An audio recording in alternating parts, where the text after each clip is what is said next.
늙었어. 편집만 잘하면 되니까. 어. 근데 이걸 내가 너무 어색하게 막 진지하게 하긴 그렇고. 그러지 말자. 네, 그냥 편하게. 자.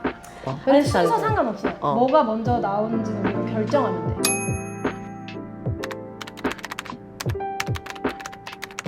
포맷은 처음인데요. 저도 지금 되게 어색한데. 제 유튜브에 그 컬렉터 인터뷰도 한 적이 있는 안동선 선생님이신데요. 안녕하세요. 작가로 돌아왔습니다. 네, 안녕하세요.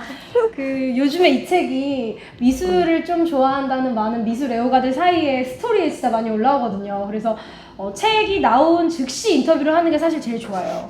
홍보도 좋고. 네. 그래서 제 목표는 9월 안에 이 책 리뷰 올리는 건데 저 혼자 하는 것보다 어차피 아는 분이니까 평상시에 또 좋아했고 제가 초대를 했는데 어떻게 이 책을 쓰게 됐는지 한번 얘기해 줘 볼까요, 선생님? 네. 제가 바자라는 잡지사에 굉장히 오래 다녔는데 몇 년 다녔나요? 한 7년, 8년? 네, 전체 잡지에 있었던 거는 15년 넘게 있었고 한 2017년부터는 프리랜서로 일하고 있는데 어쨌든 바자에서 일할 때 에디터는 되게 좋은 필자들을 발굴하고 그들의 글이 바자의 톤에 맞게 자기가 다닌 잡지사의 톤에 맞게 되게 잘 풀어지게 써지는 잘 에디팅하는 게 저의 몫이거든요. 그때 되게 친했던 필자들 중에 한 분이 프랑스에서 장식미술 공부하시는 이지은 씨라고 계세요. 미술 사학도 하셨고 그분이 이제 오브제로 보는 미술사, 문화사 이런 거에 대한 책을 계속 시리즈로 내고 계시는데 의자에 관해서 2권의 책을 되게 야심차게 집필한 적이 있어요. 한 2년 전쯤. 그래서 그 책을 갖고 한국에 이제 출간을 하고 강의도 하고 뭐 이러면서 이제 한국에 머물고 계실 때 저랑도 되게 오랜 인연이니까 자주 만나고 했는데 다 같이 이제 그분의 출간을 축하하는 자리에서 그분이 이제 계속 모요사라는 출판사에서 책을 내오셨어요. 그래서 모요사 대표님 2분이 하시는데 그 2분을 만나서 이제 얘기를 나누고 뭐 자연스럽게 술자리였던 거죠. 그래서 얘기를 하다가 여기에 기획실장님은 그러니까 부부가 운영하는 출판사예요. 그 기획실장님은 오랫동안 한길사 뭐 이런 곳에서 예술 입문 담당하셨던 분이시고 한길사가 또 미술책 네. 그 지은 씨랑 거기에서 인연을 맺었대요. 그리고 남편분은 문학동네에 오랫동안 계셨던 그 2분이 하시는 곳인데 저랑 뭐 별자리 사주 이런 얘기를 하다가 원래 이 출판사를 네. 친했던 게 아니라 사적인 자리에서 만나서 알고는 뭐 건너 알고는 있었지만 그래서 그날 얘기를 하다가 뭐 별자리로 보는 미술가들의 생과사 뭐 이런 거 재밌지 않을까 막 이러면서 기획 아이디어가 의기투합을 하게 된 거예요. 그래서 그분이랑 뭐 그 다음에도 이제 계속 책을 내보자 뭐 이런 얘기를 하다가 자연스럽게 이렇게 발전이 됐고 근데 한 2, 3년 쓰는 데는 몇 달 안 걸렸지만 내기까지는 그래서 여기 책에도 이제 프롤로그에도 썼듯이 그 기획실장님이 계속 문자로 뭐 좋았구나. 급기한 안 되니까 전화하셔가지고 도대체 언제 쓸 거냐고 그래서 그때부터 막 다다닥 썼죠. 왜냐면 그래도 이 책이 좀 재밌는 게 약간 그 에디터가 여러 미술계를 발로 뛰어다니면서 겪었던 작가 인터뷰, 작업실, 뭐 컬렉터 만난 이야기가 너무 리얼하게 적혀 있어서 원래 선생님이 항상 인스타에 올리시지만 그것보다 뭔가 더 소설 같은 그런 느낌이 들었어요. 그러면은 그렇게 해서 이제 출판사와 기획 아이디어가 됐고 제목이 내 곁의 미술이잖아요. 근데 사실 저도 쌤이 책을 쓰는 걸 알았고 빨리 쓰라고 막 왜 안 쓰냐고 정용한 사람 중에 한 명. 제가 계속 분명히 이번 겨울에 쓴다고 했는데 왜 안 나오지? 근데 워낙에 일이 많잖아요. 그러니까 그 잡지 관련 일들은 또 빠르게 돌아가잖아요. 그래서 그거를 쓰면서 자기의 그 단행본을 쓴다는 게 쉽지 않은데 제목이 진짜 궁금했거든요. 뭘로 제목을 쓰시려나. 근데 내 곁의 미술이라고 쓰셨어요. 그래서 이건 어떻게 정한 거예요? 네. 그 책을 어쨌든 제가 낸다고 하면 책이 여기에 이렇게 나오게 된 어떤 존재 이유가 있어야 된다고 생각했는데 제가 쓸 수 있는 거는 되게 사적으로 접근하는 거를 지금 자신 있게 쓸 수 있었어요. 그러니까 하나의 숨김도 없이 되게 자연스럽게 쓸 수 있는 게 굉장히 사적으로 제가 미술을 향유하고 뭔가 저 미술한테 위로받았던 이런 얘기들이어가지고 뭐라고 제목을 질까 하다가 남편이 소설을 쓰는데 둘이서 맨날 그런 얘기를 했던 거죠. 아, 너무 막 진지하게 하는 거 되게 느끼하다. 그래서 뭐 미술 일기로 할까 뭐 별별 얘기가 에디터의 나오다가 미술이 네. 있어서. 그래서 그거는 부재가 되었고 그냥 내 곁에 미술이 계속 있었던 거니까 그 저희 집에 있는 몇 점 안 되는 작품들을 보면서 그런 얘기를 하다가 남편이랑 와인 마시다가 졌어요. 네. 잘 지은 것 같아요. 네. 그리고 선생님이 내밀하다는 단어 되게 좋아하잖아요. 네네. 저한테도 예전에 생일에 그 단어가 들어간 책을 사주셨어요. 근데 선생님, 나 일단은 그리고 이 영상을 보는 분들은 미술을 많이 좋아하시는 분도 있지만 아예 모르시는 분들도 있고 젊은 친구 중에 직업에 대해서 잘 모르는 친구도 있을 것 같아서 피처 에디터가 정확히 어떤 일을 하는 거예요? 그 패션 매거진에 세 개의 분야가 있다고 보시면 돼요. 패션, 뷰티, 피처. 그래서 패션이랑 뷰티는 딱 그 의류 브랜드와 뭐 화장품 이런 것들을 다루는 분야이고 그 나머지를 사실 다 다룬다고 생각하시면 되는데 라이프 스타일 전반에 관한 모든 것이나 아니면 연예인 인터뷰도 다 하고요. 그다음에 아트, 디자인 이런 것도 다 합니다. 네. 이 일을 계속 하게 하는, 이거 체계하기 아닌데 그냥 하자. 선생님이 피처 에디터를 계속 하잖아요. 그거 하게 하는 그 힘의 원천은 어딜까요? 갑자기 궁금해졌어. 그냥 저는 중학교 때부터 되게 잡지 키드였고요. 매거진을 계속 봤었고. 쌤이 중학교 때는 어떤 잡지였어요? 우리 키키. 그때요. 저희 앙랑도 있었고 키키, 신티더 신티더 퍼키. 맞아, 신티더 퍼키. 네, 신티더 퍼키, 세시. 나 강쌤이 진짜 좋아했는데. 맞아요. 제 아는 선배가 되게 친한 선배가 신티더 퍼키 기자였어요. 우와. 네. 그래서 시작됐구나. 네, 그런 거를 너무 오랫동안 봤고 거기서 피처 섹션의 기사들 정말 열심히 봤어요. 그러니까 세상에 있는 많은 얘기들을 좀 거기에선 자기들만의 스타일로 꿰어서 맞아요. 얘기하잖아요. 근데 저는 그 꿰는 어떤 톤과 그런 것들이 저한테는 되게 즐겁게 보는 거라서 그러니까 다른 시각으로 좀 보는 것들을 하고 싶어서 이 피처 에디터가 되게 되고 싶다고 생각했고 몇 살 때부터요? 중학교 때부터요. 진짜? 네. 그럼 중학생이 피처 에디터라는 직업을 알고 있었겠네요? 잡지에 이렇게 적혀 네네네. 있으니까 네. 에디터 네. 이렇게. 네. 오, 되게 비교적 꿈이 구체적이었네요. 명확하고. 네, 네, 이런 일을 할 거라고 생각했죠. 라디오 작가 아니면 이런 일, 뭐 그 중에 하나를 하겠다 생각했었죠. 에디터로서 잡지나 시리즈물을 발행하거나 프로젝트를 할 때랑 이렇게 단행본을 할 때랑 어떻게 다른 것 같아요? 이게 훨씬 어려웠어요, 저한테는. 어떤 부분? 제가 지금 프리랜서를 한 지 한 5, 6년이 됐는데 프리랜서를 하고 난 이후에는 이제 뭐 바자 같은 곳에서 그 기사도 쓰고 그다음에 클라이언트 잡을 많이 해요. 브랜드가 이제 부탁하는 에디토리얼을 되게 많이 만드는데 그럴 때는 어쨌든 저는 거기에 엠버서더라고 생각하고 일하거든요. 뭐 바자 엠버서더 아니면 뭐 유니클로 엠버서더 이런 식으로 생각하고 일을 하는 거라서 사실 저의 목소리라기보다는 하나를 거쳐서 온 목소리. 그래서 그냥 되게 편하게 어떤 얘기들을 할 수 있어요. 되게 객관적으로. 근데 이 책을 낼 때는 진짜 제 목소리를 내고 싶었어가지고 근데 그게 사실 되게 용기를 필요로 하더라고요. 안에 내용 보시면 거의 실패와 찌질함과 슬픔과 모든 얘기 TMI의 거의 총체인데 그런 얘기들을 뭔가 이렇게 제가 난 모르는 독자들을 읽을 수 있게 이렇게 쓴다는 게 되게 생각보다는 좀 용기를 필요로 하는 일이었어요.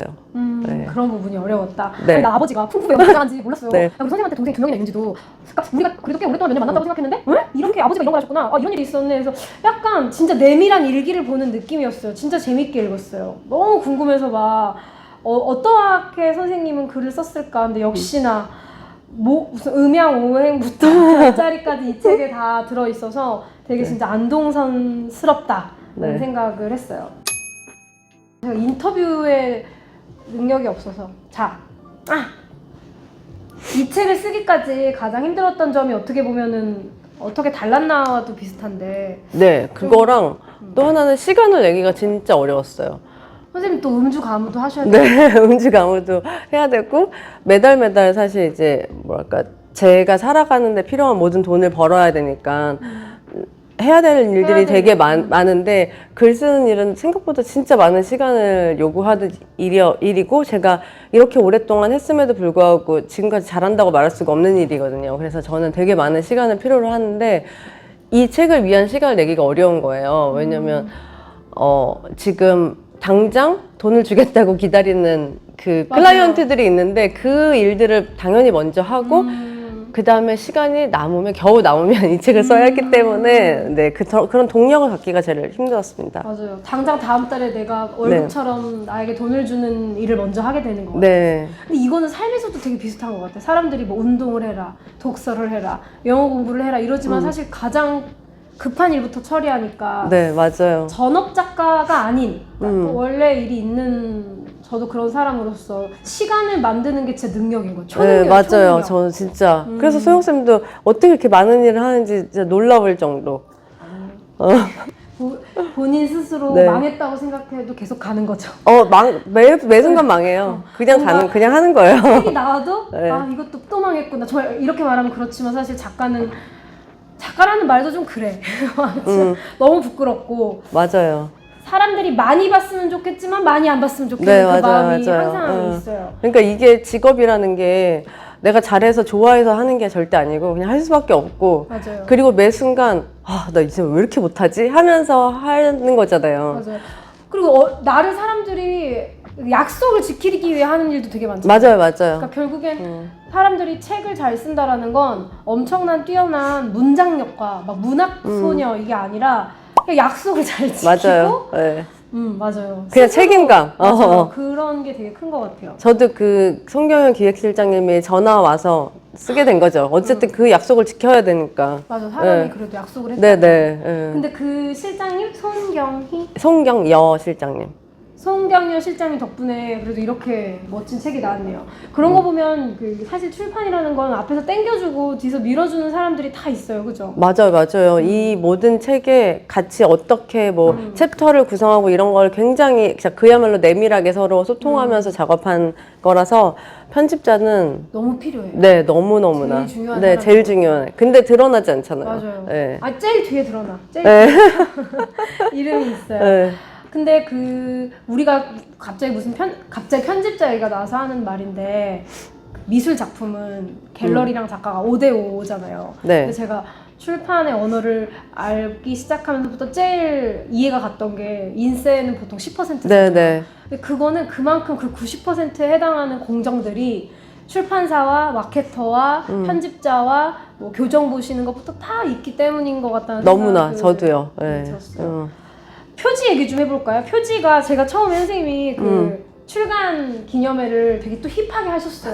뭐 몇백 명이 왔대. 나는 그날 강의 끝나고 가려고 하니까 너무 늦어서 못 갔는데 근데 그때 이제 출판 기념회를 한다고 했는데 포스터가 띵 나왔어. 근데 내가 속으로 이게 책이야? 네. 포스터 이미지를 보고 이 중에 어디가 책이에요? 라고 했는데 알고 봤더니 이렇게 책 이미지가 있는 현대미술 작품이 동시대 작가 작품이잖아요. 이 누군가요? 지희킴 작가님이고 거기는 뭐 디스 위켄드 룸에서 개인전을 할 때 갔는데 딱 들어가자마자 저는 이 작품이 눈에 너무 꽂히고 들어서 바로 물어봤더니 바로 이미 팔렸다는 거예요. 근데 이건 맥베스이고 그 지희킴 작가님이 런던에서 유학하셨대요. 근데 유학하면서 말이 통하긴 통해도 완전히 네이티브가 아니니까 되게 어떤 것들은 통하지 않는 그럴 때 그 답답하고 그럼에도 불구하고 언어가 통하지 않아도 오히려 통하는 사람보다 더 의사소통이 될 때가 있잖아요. 뭐 그런 많은 것들을 이제 담아서 이 북드로잉 시리즈를 하신 거예요. 그래서 도서관이랑 이런 데서 그 책을 기증받아가지고 여기다 실로 꿰매기도 하고 드로잉을 하기도 하고 그런 시리즈인데 저는 이거를 그냥 제 마음대로 이게 창조적 오독에 대한 작품이 아닌가 하는 생각을 해서 언젠가 책을 쓴다면 이 작품을 해야지 하고 마음속에 담아뒀던 그런 작품이고 다행히도 작가님이 허락해 주셔가지고 쓸 수 있게 돼서 너무 좋아요. 이 책에서 선생님이 자꾸 글을 못 쓴다고 하는데 선생님 글을 너무 잘 써요. 왜냐면 내가 얼마 전에 되게 멋진 이 책의 리뷰를 봤어.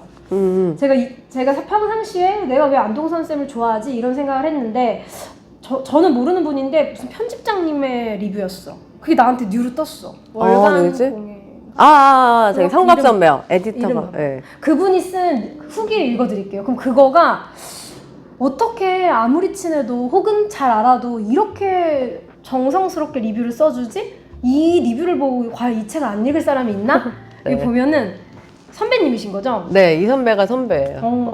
애정하고 애정하는 후배 안동선이 첫 책을 냈다. 내 곁의 미술, 만듦새마저 이리 미술적이라니 표지만 보고도 내가 설레는 그녀의 글쓰기는 한마디로 매혹적이다. 구구절절한 묘사나 과잉 감정 없이 명사와 팩트로 단단하면서도 희한하게 유려하고 자유롭다. 부끄러우시겠어요? 근데 내가 이걸 너무 와 진짜 좋은 후기 여기 추천사로 써도 된다 이 생각을 했어요. 의례적인 수사나 도입부도 없이 화살처럼 직진하는데 우아한 여행처럼 묘하게 낭만적이고 다층적이다. 여기 제일 중요해. 이건 되게 삶의 일꾼 같은 표현이었어. 네. 패션, 리빙, 화보 진행까지 가능한 거의 유일한 피처 기자인데다가 왜냐 나도 유니클로를 쌤이 인터뷰해주고 맞아요. 사실 우리 컬렉터 친한 친구들이 잡지에 인터뷰하게 된 건 사실 선생님의 영향력이 엄청 컸죠.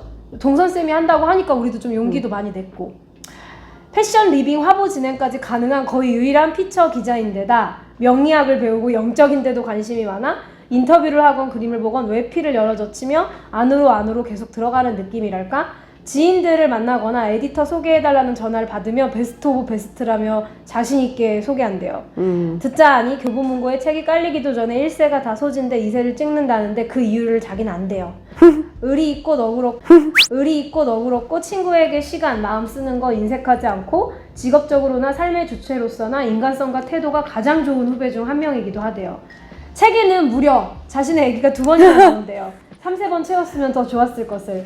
열정으로 취재하고 성실함으로 담아낸 미술, 작가, 비엔날레, 컬렉터, 비평, 감동, 소회를 덧붙여 중간중간 등장인물들의 명리학적 운세나 기질에 관한 이야기, 바젤리츠와 카츠부터 수많은 여아 아티스트까지 그녀의 글처럼 인성처럼 입체적이고 혼종적이면서도 건강하고 매력적인 바이브로 가득한 책이다. 당분간 책선물은 다 이걸로 한대요. 근데 여기서 이 선생님이 혼종적이라는 단어를 2번이나 썼거든요. 네. 그래서 제가 이걸 보면서 안정선 선생님은 혼종적이지. 왜냐?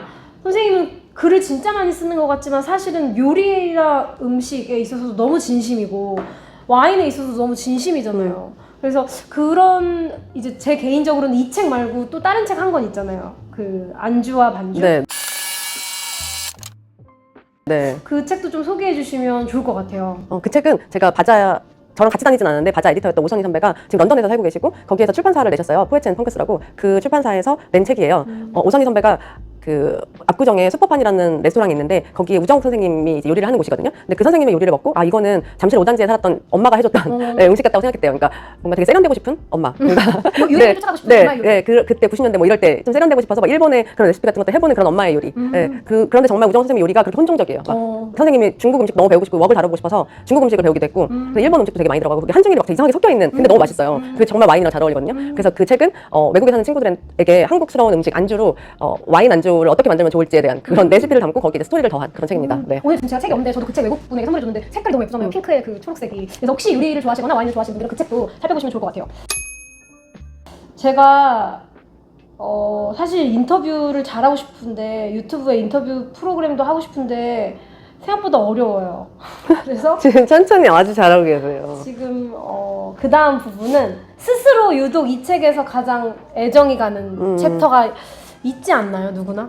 근데 약간 이건 제가 이제 안동선 지음이라고 써있지만 여기에 저자가 한 20-30명 더 붙어야 된다고 생각하거든요. 소영쌤도 나오고요. 맞아요. 저도 나와요. 네, 처음에 제가 이 책 그 원고를 드래프트를 이제 기획실장님한테 드렸을 때 이 2분이 너무 놀라서 도대체 인간이 몇 명이 나오는 거냐고. 여기 인물이 진짜 많이 나와요. 네, 인물이 너무 많이 나오고 작가도 너무 많이 나오고 정보량이 이렇게 너무 많으면 맞아요, 단행본에서는 사람들이 피곤해서 읽을 수가 없대요. 그게 왜 그런지 알아? 저도 이제 미술책 쓰잖아. 나 진짜 한쪽에 네. 보통은 우리가 펠릭스 곤잘레스 토레스를 얘기하면 적어도 그 작가에 대해 반쪽은 얘기하고 넘어간다? 근데 여기 이 책은 어떤 줄 알아요? 펠릭스 곤잘레스가 있었다. 그러니까 그도 그런 편이다. 다음번에 갑자기 올리비아를 계속 쭉쭉쭉 넘어가서 이게 뭐야? 잠깐만. 그래서 진짜 이 책에 나오는 작가들 다 적어서 다시 공부하는 것도 하나의 독학거리예요. 맞아요. 진짜. 그래서 나도 그 생각을 했는데 이렇게 빨리 넘어가도 되는구나 자신 있게. 네. 나에겐 되게 배움의 그거였어. 왜냐면 뭐 가로 열고 각주 작가 누구누구는 이런 작가다 이럴 줄 알았는데 이렇게 또 이렇게 구렁이 넘듯이 슉 넘어가서 그래서 이 책에 진짜 인물들이 많이 나오는데 유명한 사람부터 네, 독자들은 맞아요. 아예 모르는 그냥 평범한 컬렉터들도 나오고 그래서 최대한 이제 좀 인물들은 좀 뺀 게 이 정도인 진짜요? 거예요. 네.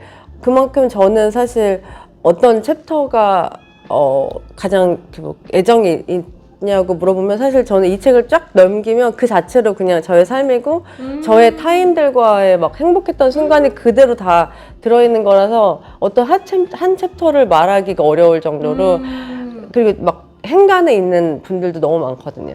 네. 그만큼 제 삶에는 사실 타인의 존재가 너무 중요해요. 네. 그들한테 제가 배우는 게 너무 많기 때문에. 그래서 마지막에 에필로그에 감사의 말에 미술계 사람들 그래도 쌤이란 말 우리가 많이 쓰는데 누구 씨, 뭐 누구 님보다 근데 여기에 이름을 밝히지 않았지만 행간에 숨어있는 나의 친애하는 쌤들이 없었다면 이 책을 쓰지 못했을 거예요 라고도 적어주셨어요. 네, 정말로 그렇습니다. 수영쌤한테도 제가 배운 게 너무 많고 여기에서 이제 가지가 뻗어나가서 알게 된 분들 너무 많고 하기 때문에 네.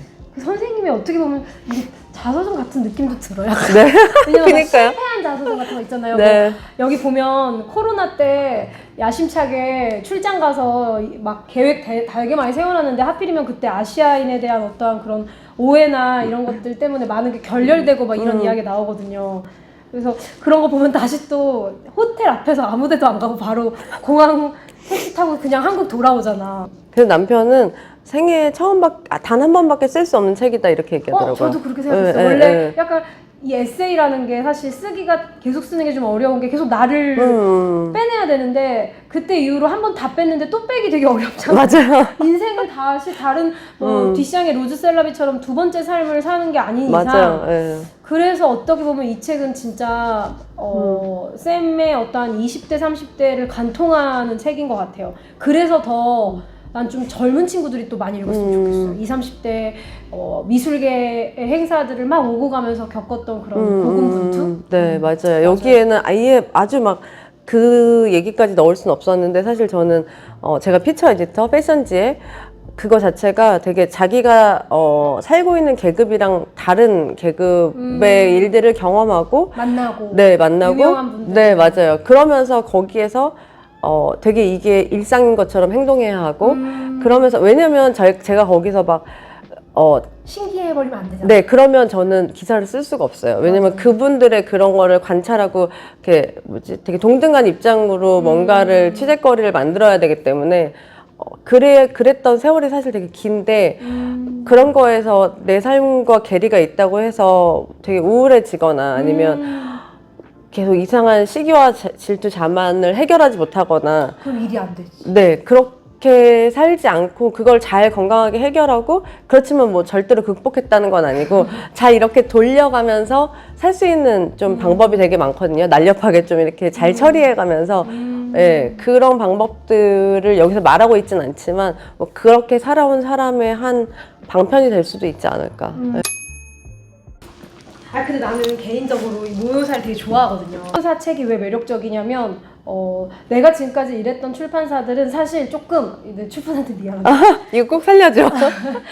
그러니까 작가가 처음 되면 유명한 출판사랑 일을 못하니까 내 나름대로는 미술계에서 출판계로 넘어갔는데 제일 홍보를 잘하는 출판사니까 많이 판매하는 출판사가 어딨어? 왜냐면 많이 팔려야 사실 어떻게든 간에 악플이 달리던 욕을 해도 많이 팔리는 게 낫거든요. 맞아요. 내가 힘들게 쓴 책은. 그래서 이제 제 딴에는 글 쓰는 책을 내는 10년간 여러 출판사들을 지켜봤지 이렇게. 그래서 이제 지금은 당연히 창비랑도 책을 내봤고 RHK 같은 큰 출판사랑도 내보고 크고 작은 출판사랑 일을 해봤는데 사실 저는 의외로 또 되게 작은 출판사에서 나오는 1년에 한 권만 책을 내는 거 이런 거 되게 좋아하거든요. 근데 개인적으로 모요사는 약간 재밌는 책들이 진짜 많고 어떤 생각이 들었냐면 홍보를 잘하려면 사실 작가에게 표지 선택권이나 내용 안에 디자인 선택권이 많이 없어요. 근데 약간 모요사의 책들은 좀 독특했던 게 이거 진짜 작가 선택한 거 같은데 이런 게 좀 많아서 맞아요. 네. 개인적으로 이제 우리가 갤러리를 막 공부하듯이 저는 글을 좋아하시는 분들은 출판사 공부도 하면 되게 재밌다고 생각을 하는데 저도 되게 좋아하는 출판사 중에 한 곳입니다. 이 두 분의 대표님이 갖고 있는 생각이나 일하는 방식이 너무 좋고 그래서 저도 쌤이랑도 잘 맞았고. 네, 이분들이랑 같이 하게 됐고 정말 재밌는 건 어떤 이렇게 회사를 꾸리거나 할 때 그 오너의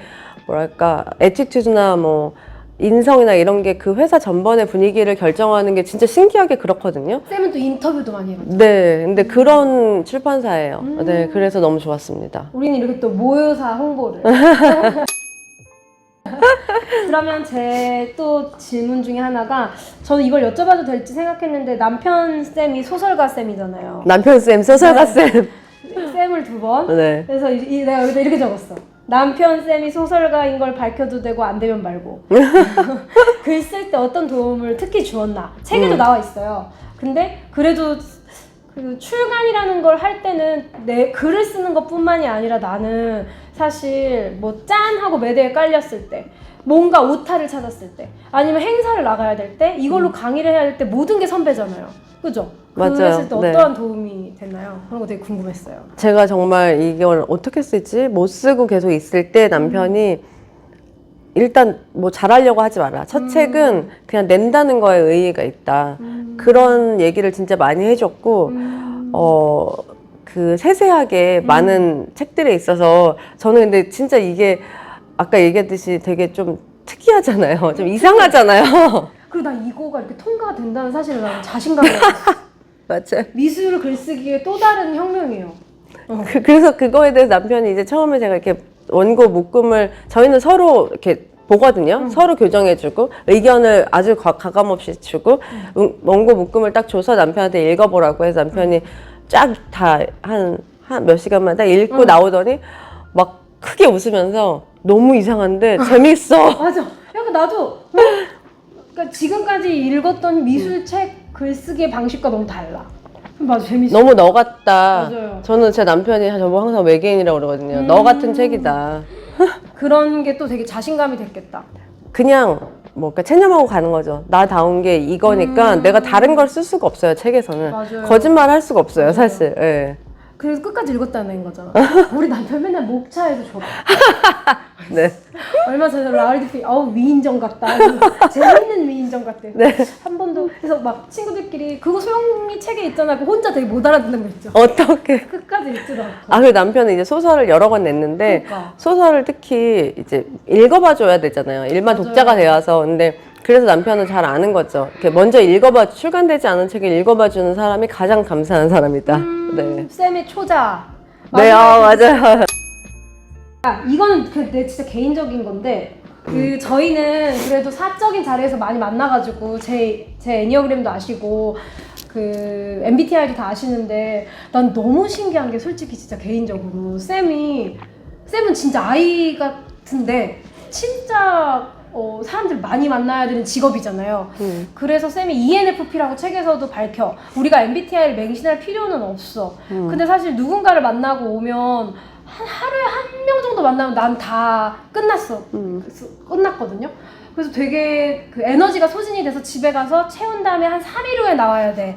근데 이렇게 많은 사람을 만나면서도 그 선배님의 후기에 의하면 정말 모든 친구들에게 인색하지 않고 시간을 내어주고 그럼 되게 좋은 친구라는 거거든요. 근데 내가 생각을 했어. 이 유튜브를 찍을 때 반말을 하게 되네요. 네. 왜냐면 저는 미술책 저자를 한 달에 한 번씩 꼭 만나서 얘기를 하고 싶었어요. 왜냐 작가들도 작가들끼리 친하고 아티스트도 갤러리스트끼리 만나는데 미술책을 쓰는 사람들은 한 번도 그런 어떠한 프로그램이나 컨텐츠가 없어요. 근데 이건 대중적이지 않아서인 것일 수도 있지만 기회가 된다면 도슨트 중에 뭐 책을 쓰신 분, 뭐 아니면 우리가 잘 모르는 옛날 분, 그래서 한번 얘기를 나눠보고 싶었는데 쌤은 글을 쓰는 시간보다 친구들에게 할애하는 시간도 진짜 많고 친구들이 다 쌤을 정말 좋은 친구라고 생각을 하고 나도 항상 쌤을 생각하면 매일 연락은 안 해도 그냥 뭔가가 진짜 동선쌤은 나를 이해할걸? 종선쌤은 내가 뭘 한다 그러면 그래도 지지할 거야. 이런 게 있더라고. 그래서 이런 거는 어렸을 때부터 그랬는지 기질, 이런 거 궁금해요. 뭔가 아니면 좋은 친구가 되는 방법에 대해서도 미술과 상관없이 한번 얘기를 나눠보고 싶었어요. 어떤 친구가 좋은 친구 같아요? 근데 진짜 제가 좋은 친구인지는 정말 모르겠고 근데 그냥 어떤 다른 사람의 삶이 사실 되게 쉽지 않잖아요. 매일매일. 이거 매일매일이 저는 진짜 고행이라고 사실은 생각하는데 그렇기 때문에 제가 즐거운 걸 계속 찾아서 와인도 좋아하고 뭐 막 이렇게 되는 건데 그렇게 서로의 삶을 지켜봐 주는 거, 목도해 주는 거가 되게 생각보다 기운을 써야 되는 일이고 되게 쉽지 않다고 생각해요. 근데 그런 우리의 보이지 않는 저도 소영쌤을 항상 생각하는데 보이지 않는 그런 에너지를 준다고 해야 되나? 잠깐만. 왜 울어? 왜 울어? 아, 왜냐면 시간을 내어주는 게 너무 힘들잖아. 아, 그치. 힘들지. 왜 울어? 그러니까 내가 내 삶이 너무 바쁜데 내가 누군가한테 시간을 진짜 인색하지 않게 내어준다. 나는 그 표현이 되게 며칠 동안 아 나는 누군가에게 시간을 내어주는 게 되게 인색한 사람인 것 같다. 나 오늘도 더현대서울 강의 갔는데 리아트 선생님이 자기가 그 건물이 회사래. 그래서 나를 만나서 초콜릿을 주려고 기다리고 있겠는데 내가 뭐라고 하냐면 선생님 일하세요. 잠시라도 선생님이 왔다가 내가 선생님 못 만나면 나도 미안하고 쌤도 미안하다. 그냥 우리는 그냥 일을 하자. 나 강의만 하고 가겠다. 근데 진짜 신기한 게 강의 10분 전에 딱 와가지고 초콜릿을 주고 가는 거야. 너무 미안하잖아 이 사람한테. 되게 차갑게 주지마. 왜냐면 나 이런 적 너무 많아요. 맨날 나 기다린다 그러는데 내가 늦게 끝나면 나 쌤한테 미안하다고 말하기 싫어. 그러니까 되게 시간이 흐를수록 일을 열심히 하는 것도 좋고 내 일을 좋아하는 것도 좋은데 내가 혹시 차가운 사람으로 변하고 있나? 막 그런 생각을 하는 와중에 그 선배님의 후기에 안동선은 친구를 만날 때 인색하지 않고 시간을 늘 내어준대. 근데 내가 선생님에 대해서 생각을 했다? 근데 우리가 겨울에 무슨 어디서 술 먹은 거 알죠? 그 어떤 할머니 집에서 뭐였지? 유니클로 촬영 끝나고. 아, 그랬나 보다. 그때 내가 쌤한테 그때 우리가 유니클로 촬영을 했는데 보통 그런 거 촬영하면 돈 안 주는데 쌤이 드디어 돈을 준 거예요. 아, 드디어. 사람이었어. 왜냐면 원래 모든 잡지사들이 사실은 인터뷰 해주는 것도 시간인데 나에게는 그냥 거의 그냥 고맙죠. 너무 예쁘게 담아주셔서. 그럼 그 다음에 어떻게 일이 진행되냐? 그 사진을 내가 또 사야 돼. 지금 아니면 못 사니까. 근데 처음으로 인터뷰 비용을 주길래 내가 너무 신기해서 심지어 눈치 없이 다른 잡지사 선생님한테 얘기했잖아. 동선쌤은 저한테 인터뷰 비용도 주시던데요? 그랬더니 되게 놀라면서 아 죄송합니다. 저희는 아직 그렇게까지 만들지 못했어요. 그러니까 네 만드셔야죠. 내가 이렇게 말을 한 거지. 근데 그때 내가 그때 우리가 자주는 못 만나는데 겨울에 그냥 갑자기 만나자 그랬어. 근데 그때 선생님 또 된다 그랬어. 내가 그걸 보면서 나는 누가 나를 만나고 싶다라고나 할까 이제는? 소영쌤은 늘 바쁘잖아. 아유 바쁘니까 말을 말아야지. 심지어 우리 직원도 대표님은 바쁘니까 말 못했어 이럴 때 내가 얼마나 사람들한테 인색해 보였을까 이런 생각을 하면서 그 후기에 이 책이 진짜 인색하지가 않거든요. 왜냐면 진짜 쓰잘데기 없는 만남 뭐 누굴 만나서 뭘 했다. 그래서 내가 이렇게 사는 게 되게 인간적인 삶이라는 생각을 많이 했어요. 그래서 그 질문이 나온 거야. 좋은 친구가 된다라는 건 어떤 걸까? 근데 묵도한다 그래서 내가 할 말이 없네. 뭐 한다 해서? 묵도한다고 그냥 지켜본다고? 아니야 같이 놀아주잖아요 많이. 아, 그렇죠. 근데 나는 그래서 소영쌤을 생각하는 게 소영쌤도 그러고 싶을 건데 그러지 못하는 일이잖아. 일 자체가 너무 큰 회사를 저는 누굴 책임지는 사람이 아니에요. 저희가 만약에 프리랜서 되고 나서 회사를 차릴 수도 있었지만 저는 그걸 하고 싶지 않았어요.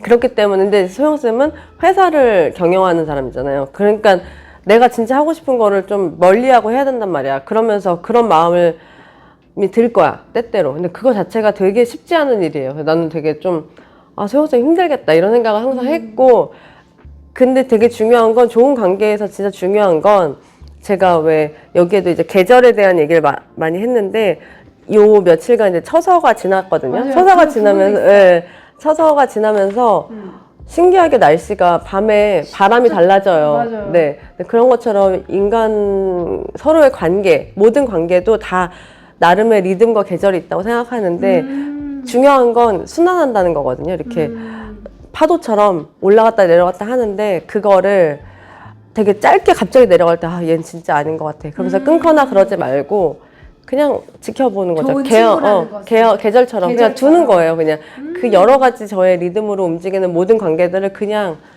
지켜보는 거가 제일 중요하지 않을까. 되게 네. 좋은 말이다. 계절처럼 관계도. 저는 약간 죄책감을 가졌던 것 같아요. 뭔가 내가 저 사람한테 너무 차갑게 대했나? 나한테 저렇게 말하는 거 보면 내가 그간 얼마나 시간을 내어주지 않은 거지?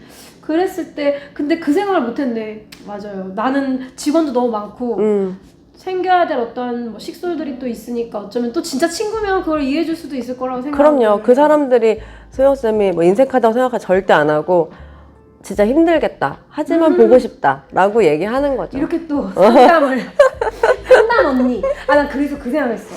이 다음 질문이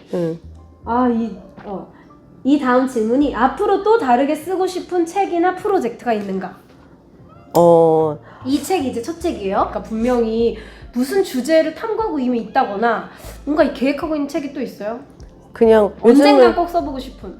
그냥 요즘에 그러니까 딱 뭘 써야겠다, 이게 써야 쓰는 거니까 결혼도 해야 하는 것처럼 요즘에 그러니까 시간이라는 거에 되게 신경 많이 하는 것 같아요. 우리 아까 시간 얘기했지만 그렇게 인생의 가장 기본적인 거 있잖아요. 시간, 뭐 아니면 사랑. 이거는 저희가 안다고도 말할 수 없는 너무 명제 같은 그런 거대한 단어들인데 그런 거에 대해서 아티스트들이 말했던 거, 아니 아티스트들이 예술로 보여줬던 거에 대해서 한번 묶어보고 싶다 이런 생각은 해요. 왜냐면 제가 너무 생각을 많이 하기 때문에 제가 사랑에 대해서 전혀 몰랐던 것 같거든요. 그러니까 20, 30대에는 뭐 약간 막 그런 거 있죠. 뭐 질투, 소유욕 아니면 뭐 성욕 막 등등 막 그런 다양한 감정을 이런 배합, 저런 배합 한 거가 사랑이라고 생각했던 것 같아요. 근데 사랑은 좀 다른 거라는 생각이 들거든요. 그런 것처럼 그런 걸 좀 탐구해보고 싶어서 그걸 예술가들의 이야기. 네, 그걸 예술가들의 어떤 작품이 저에게 재료가 되는 거죠. 네. 그런 책도 나오면 너무 좋을 것 같아요. 왜냐하면 생각보다 미술계 사람들이 쌤하고 인터뷰하고 우리가 쌤 만나면서 이게 또 사주를 엄청 되게 현명하게 봐주시거든요. 그러니까 이제 그러다 보면 선생님이 상담가의 역할을 많이 하는데 그러면서 또 사랑에 대해서 많은 생각을 할 수도 있겠다. 난 오히려 언니잖아요. 그래도 어쨌든 어떤 언니는 늘 언니인데 40대, 50대, 60대. 근데 뭔가 상담하는 관련된 책? 그러니까 요즘에 그 이다혜 기자님도 막 일하는 여성들을 위해 책을 냈었고 그런 거 보면은 우리가 생각보다 언니가 많은데 언니가 없구나. 뭔가 그죠? 네, 현실적인 네. 조언을 들을 수 있는 언니가 많이는 없다. 그래서 약간 그런 책을 쓰면 좋겠다는 생각도 했어요. 저는 이제 이거 자체에서도 이 책도 사실 뭘 조언하는 책은 아니지만 그냥 위안을 받을 수 있을 거라 생각하고 어떤 조언이나 힐링, 위안도 되게 창조적으로 내가 받아야 되는 것 같아요. 네. 오히려. 네. 그리고 저는 조언을, 왜냐면 모든 한 인간이 각자의 소우주여서 너무 적용하기가 너무 어렵다고 해야 되나? 네. 그래서 뭔가 조언을 할 수가 절대 없다고 생각해서요. 근데 네. 쌤은 되게 조언을 잘 해줘요. 그래도 재밌게. 그러면 우리가 이제 다시 책 이야기로 돌아가서 근데 이런 인터뷰 괜찮은 것 같아요. 왜냐면 너무 떠나지 않았다. 지금 갑자기 이런 얘기했다가 저런 얘기했다가 눈물을 흘리면서 눈물 상담을 받으며 울었다가 눈물을 흘리면서 운 거 꼭 살려요. 살릴게요. 왜냐면 항상 저희 친구들과 남편이 네. 그런 것도 살려야 된다는데 제가 부끄러워서 많이 안 살렸는데 소영쌤은 원래 되게 잘 우십니다. 그리고 이분이 가장 약한 감정은 죄책감이에요. 맞아요. 네. 맞아요. 죄책감을 어떻게 해결해야 될지 모르겠어요. 죄책감이 진짜 너무 커. 난 항상. 죄책감을 절대 느끼지 않아도 될 상황에서 느낀다는 게 특이해요. 자, 여기서 이제 제가 그래도 이왕이면 이게 미술책인데 물론 여기에 이렇게 책이 있지만 쌤이 좋아하는 예술가 한 명 소개하자 이래서 저희가 나온 작가가 있어요. 누구냐면 이 작가 사실 근데 진짜 유명하고 중요한 작가인데 미술사에서 너무 배제됐어. 자, 몇 쪽인가요? 여기 있다. 모마 섹션에 네. 232쪽에 누가 나에게 모마에서 가장 뉴욕스러운 방을 꼽으라고 한다면 플로린 스테트 하이머를 위한 509호를 꼽겠다. 이 작가에 대해서 그냥 좀 간단히 설명해 주시면 제가 이미지 이렇게 넣을게요. 네. 이 작가가 엄청 거의 뒤샹급으로 멋있는 삶을 맞아요. 살았던 작가 같아요. 직업도 진짜 많고. 네, 직업을 열거할 수가 없어요. 맞아요. 모델 디자이너부터 시작해서 헤어도 맞아, 나 그게 만졌고, 제일 웃겨. 미용실. 네, 미술가도 했고, 뭐 그리고 저는 그냥 제가 이 책을 사람들에게 사인해 줄 때 정신의 영마 미술이라는 포털이라고 항상 써서 줬는데 정신으로 어디든 갈 수 있다고 생각하거든요. 그걸 미술이라는 포털을 통해서 가는 건데 이 플로렌 스테트 하이머가 살았던 그 1920년대 뭐 그럴 재즈 시대의 그 뉴욕을 너무 가고 싶고 그거를 플로렌 스테트 하이머가 자기만의 필치로 그려놨어요. 어떻게 보면 되게 유치하다고도 볼 수 있거든요. 액자도 사실 일단 내가 자기 마음대로 막 액자 만들었어. 만들고 근데 이게 진짜 자유로운 거야. 예, 뭐 즐겁게 정말 예술을 향유한 삶이 아니었을까? 그래서 저는 이분의 그림을 보면 너무 재밌어요. 너무 좋아요. 쌤이랑 좀 비슷한 면도 있는 것 같아요. 뭔가 난 개인적으로 그런 생각을 요즘에 했어. 물이 진짜 우리가 이제 사주 얘기하면 그런데 음. 물 같은 사람이 된다라는 게 왜 매력적이냐면 그릇이 바뀔 때마다 그러니까 물이 좋다고 사주에 물이 많은 게 좋다 이런 뜻이 아니라 그냥 인생 자체가 물이라면 물은 어디에 담기든지 따라 모양이 바뀌고 흐르기도 하고 깊이도 생기잖아요. 그래서 개인적으로 이 작가 자체가 본인이 어떠한 그릇을 선택하냐에 따라 계속 바뀌는 그런 형태? 그래서 저도 되게 이 작가를 좋아하는데 사실 이 작가를 소개하는 책이 거의 없어요. 그래서 저평가가 된 거죠. 그러니까. 네, 그런 것 같아요. 그러니까 뭔가 진지하지 않다고 받아들일 수도 있을 것 그 같은데. 직업이 너무 많은 사람에 네, 대해서 맞아요. 미술계랑 전문성이라는 것 때문에 저평가를 많이 해왔어. 네, 저는 제가 또 굉장히 그러지 않은 사람이어서 좀 뭐 하나만 하는 게 되게 재미없거든요. 이 얘기했다, 저 얘기했다, 뭐. 오늘의 인터뷰처럼. 네, 맞아요. 저 그게 너무 재밌어요. 그 플로우가 되게 재밌는 사람이라서. 그래서 이 작가를 혹시 모르셨다면 이 책에 소개되어 있으니 꼭 보시길 바랍니다. 최근 들어 좀 좋아하는 작가 우리 소개하기로 했잖아요. 아니다. 원래 좋아했으나 네. 책에 못 실었죠. 이 책에 정말 실지 못한 작가가 너무 많고 사실 원고 이만큼 써놨는데 버린 게 되게 많거든요. 왜냐면 약간 여기에서 조금이라도 아는 척을 하거나 제가 모르는 얘기인데 쓰고 싶지 않았어요. 이 책에서는 그러니까 저만의 스타일의 완벽주의인 건데 그래서 홍현숙 작가님을 되게 좋아하고 정말 플로렌스 스테타이머처럼 조명돼야 된다는 생각이 들어요. 아주 오래전부터 대지미술부터 시작해서 되게 많은 걸 해오신 분이세요. 그러니까 생활에서 약간 뭐 들깨를 기르는 그런 농부도 돼보셨고 영상도 해보셨고 막 되게 다양한 걸 하셨어요. 그래서 이분의 작업에 대해서 제가 지금 공부하고 있거든요, 열심히. 네. 이 홍현숙 작가님을 어디서 본 작품이 인상 깊었어요? 제일 처음 혹은 뭐 최근에?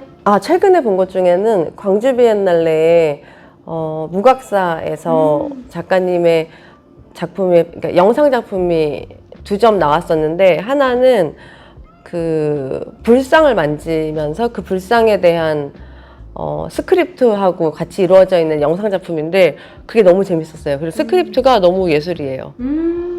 네, 그 작품을 꼭 추천드리고 싶고 그다음에 그 옆에는 월출산에 오르는 그런 작품이었는데 최근에 제가 작가님이 난지에 계세요. 난지에 가서 인터뷰를 했는데 그 암벽 등반이랑 등반에 대해 관심이 되게 많으시더라고요. 그거를 영상으로 하고 싶다는 욕심이 되게 많으시대요. 더 디테일한 건 알려드릴 수 없지만 그런 작업을 계속 하고 계시고 곧 부산 현대미술관에서 그 전시를 하는데 거기에서 느티나무에 관련된 전시를 할 거예요. 그러니까 세실리나 비쿠나가 되게 주목을 받았잖아요. 그리고 저희들도 되게 좋아하는 작가인데 그 작가의 버금가는 아니면 어쩌면 더 다채롭게 한 네, 그런 작가는 우리가 서양 작가는 되게 많이 이렇게 알고 조명하고 저도 기사를 썼지만 홍현숙 작가님에 대해서는 우리가 그만큼 하이라이트를 비춰줬나? 마땅히 우리가 비춰줘야 되는 조명을 비춰줬나? 네, 그런 생각이 들어서 열심히 팔로우하면서 작품을 보고 있습니다. 여러분 네. 우리 또 동선쌤 덕분에 홍희연숙 작가님의 홍보 타임이었습니다. 앞으로 꼭 눈여겨봐 주시면 좋을 것 같고 과거의 작품들도 사실 다 찾으면 있으니까 네, 맞아요. 살펴보시면 좋을 것 같아요. 네. 그럼 끝으로 이 책을 아직 안 읽으신 분께 이거 진짜 마지막 홍보 타임입니다. 첫 책이니까 그래도 이 고생한 사람도 있으니까 책 많이 팔아야 된단 말이에요.